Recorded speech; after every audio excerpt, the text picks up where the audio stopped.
Hello अस्सलाम वालेकुम, welcome to my channel the dark room. I hope आप सब ठीक होंगे। मैं अल्लाह ताला से दुआ करती हूँ कि वो हम सबको हर शर, हर नापाक ताकत, हर जिन, साया, असेब और हर नज़र बद से महफूज रखे। आमीन सुम्मा आमीन। ये कहानी मुझे एक ऐसे शख्स ने सुनाई जो आज भी पुराने महलों के करीब से गुजरते हुए सांस रोक लेता है। वो कहता है, मैंने रानी को देखा था और वो जिंदा नहीं थी। वीरान महल और रानी की कहानी। स्टोरी स्टार्ट करने से पहले मैं आप लोगों से रिक्वेस्ट करूंगी, प्लीज़ पहले मेरे चैनल को सब्सक्राइब कर दें, क्योंकि मुझे आप लोगों की सपोर्ट की बहुत ज़्यादा ज़रूरत है। ये बात पाकिस्तान के एक पुराने इलाके की है, जहाँ शहर से काफ़ी दूर एक पहाड़ी के ऊपर एक अजीम, आलीशान मगर वीरान महल खड़ा है। लोग इसे रानी का महल कहते हैं। दिन के वक्त भी वो महल स्याह दिखाई देता है, जैसे रोशनी से छूने से डरती हो। पुरानी दीवारें जिन पर वक्त ने खून जैसे दाग छोड़ रखे हैं, और लोहे का जंग आलूद दरवाज़ा जो कभी मुकम्मल बंद ही नहीं होता। इलाके के बूढ़े कहते हैं ये महल रात को जागता है। तो रानी कौन थी? तकरीबन 200 साल पहले इस महल में एक रानी रहती थी, जिसका नाम था रानी ज़ाहिरा बेगम। वो जिस हुस्न में मशहूर थी, मगर इसका दिल पत्थर से भी ज़्यादा सख्त था। कहा जाता है वो स्याह जादू जानती थी और हर उस शख्स को सज़ा देती थी जो उसके खिलाफ बोलता। महल के तहखाने में आज भी जंजीरों की आवाज़ें सुनाई देती हैं।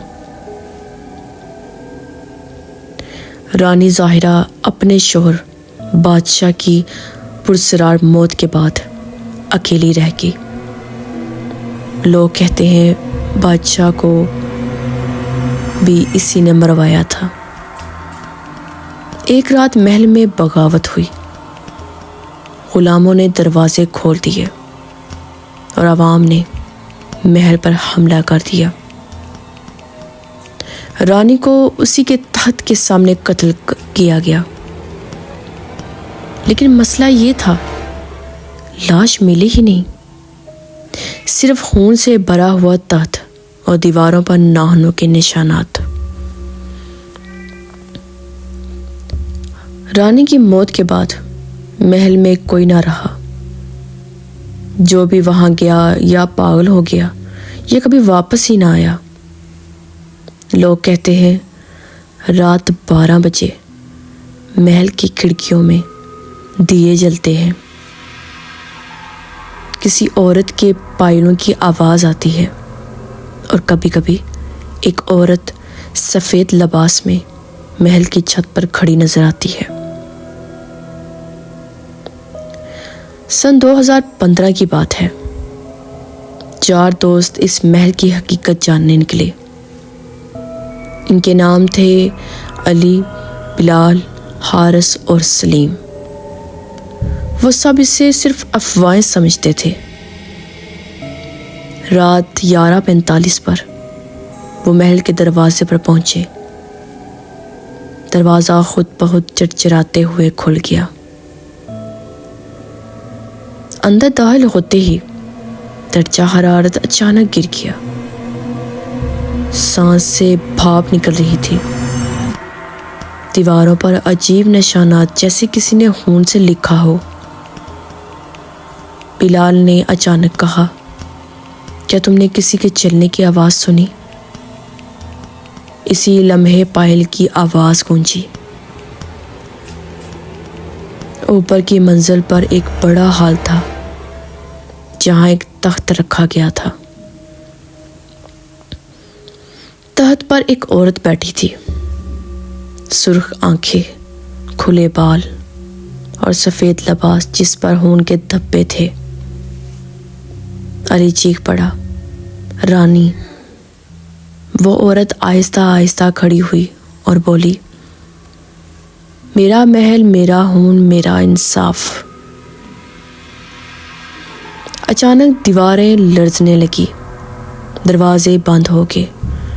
सलीम ज़मीन पर गिर पड़ा और चीखने लगा जैसे कोई इसका गला दबा रहा हो। बिलाल और हारिस भागने लगे, मगर सीढ़ियां ख़त्म ही नहीं हो रही थी।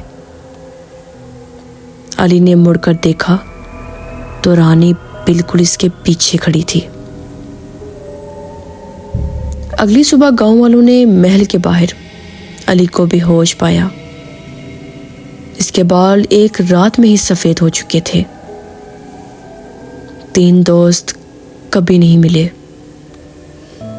अली आज भी कहता है, रानी मरी नहीं, वो अपने महल की रानी है। आज भी अगर कोई इस महल के करीब जाए तो एक आवाज़ आती है, यहाँ कोई जिंदा नहीं आता, और जो सुन ले वो वापस नहीं जाता। सो दोस्तों, आखिर में मैं एक बार अल्लाह ताला से दुआ करती हूँ कि वो हम सबको हर नापाक ताकत, हर असीब, हर छुपी हुई बुराई से महफूज रखे। आमीन सुम्मा आमीन। अगर आपको ऐसे सच्ची लगने वाली हॉरर कहानियाँ पसंद हैं तो बताएं, अगली कहानी महल से भी ज़्यादा खतरनाक होगी।